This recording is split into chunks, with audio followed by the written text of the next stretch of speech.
अब्बा सावल भी कब्जा माफिया के लिए काम करता है।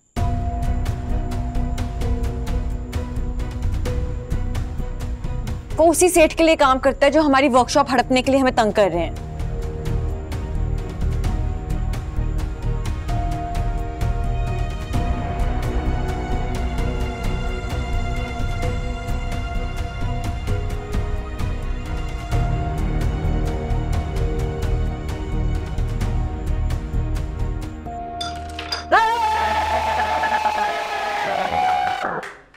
शाबाश। जाएगी जाएगी, अभी दूसरी भी जाएगी। हाँ जाएगी, पीछे रो।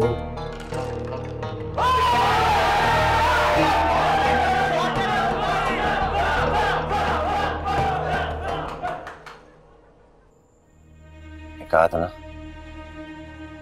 लड़का जरूर किसी जराइम पेशा ग्रुप से ताल्लुक रखता है। लाख छुपाया उसने, लेकिन सच सामने आ ही गया ना। ये सारी साजिश सांवल ही की है, लेकिन उसी ने मेरा एक्सीडेंट करवाया। और ये सेठ मुख्तार का ही बंदा है, हमारा हमदर्द बन के हमारी पीठ में छुरा घोंपता रहा। और तुमने मुझे क्यों नहीं बताया जब उसने दुकान में तोड़फोड़ की थी? उससे क्यों बात की? अब्बा मैंने तो अम्मा को फौरन आके बताया और मैंने उससे कोई बात नहीं की। वो खुद अपनी सफाइयां देने के लिए घर आया था। मैंने हालांकि उससे बहुत बुरा भला कहा। पता नहीं क्यों मुझे उस लड़के की बातें सच्ची लगी। वो सच में हमारी मदद करना चाहता था, इसलिए तो हमें कोर्ट जाने को कह रहा है। तुम जानती नहीं उनको ज़किया, ये ना इन लोगों के पैंतरे होते हैं। ये जरूर उस सेठ नहीं भेजा होगा, नहीं यहाँ तुम लोगों को डराने धमकाने के लिए। तभी तो पैसों की ऑफर खत्म होने की बात की उसने। इससे बात करता हूँ। शेब असलम समझता क्या? बोला था ना नहीं बतानी ये बात। अल्लाह जाने क्या होगा।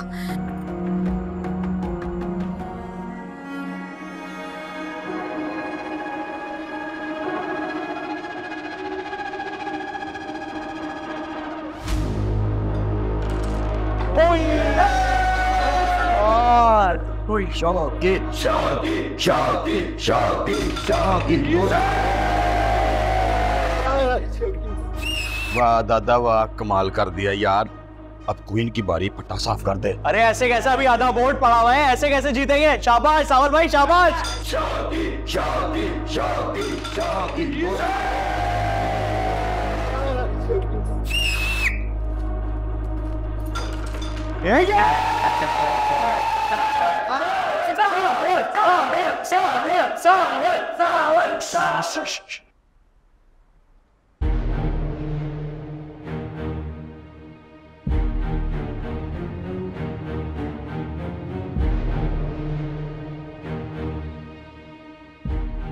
भाई असलम उस्ताद आया दरवाजे पे।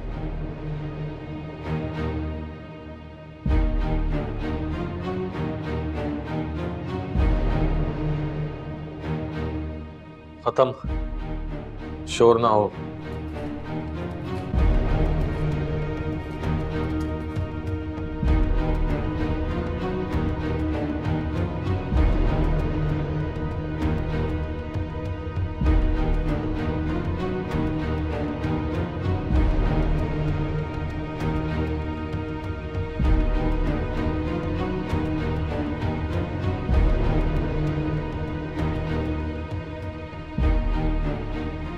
तुम्हारा दिमाग तो दुरुस्त है ना लुबना? पता भी है क्या कह रही हो? मेरा दिमाग बिल्कुल ठीक है और मैं पूरे होशो हवास में ये बात कर रही हूँ। अरे यार तुम्हें पसंद करता है, उसने खुद बताया है मुझे। मैंने तुम्हें मना किया हुआ है ना, मुझसे ऐसी बातें ना किया करो। मैं यहाँ क्या टेंशन में हूँ और तुम मुझसे क्या बातें कर रही हो? आइंदा के बाद मुझसे बात ना करना, वरना तुम्हें मेरे गुस्से का पता है ना। गुस्से में मैं बहुत आगे हूँ। ये अजीब मसला है। ये जिसको भी अपना गुस्सा निकालना होता है सीधा लुबना के मत्थे पे आके क्यों लगता है? तुम दोनों आपस में भी तो बैठ के मसला सॉल्व कर सकते हो ना। ये मेरा मसला है और ना मुझे इसमें इंटरेस्ट है। खैर अब इतनी भोली भी मत बनो, इंटरेस्ट तो तुम्हें भी बहुत है, बस शर्माती हो। लुबना तुम्हें अब्बा का पता है ना, उनको ये खुराफात बिल्कुल नहीं पसंद।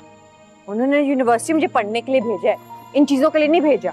मार खाओगी तुम मुझसे। तो प्रिया उसने कौन सा तुम्हारे अब्बा को पसंद कर लिए? खुराफात तो तब होती ना।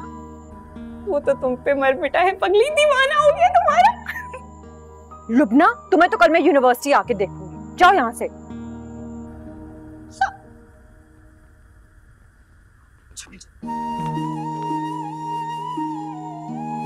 खैर, अब इतनी भोली भी मत बनो। इंटरेस्ट तो तुम्हें भी है काफी, बस कहने से शर्माती हो। वो तो तुम पे मर मिटा है, पगली दीवाना हो गया तुम्हारा।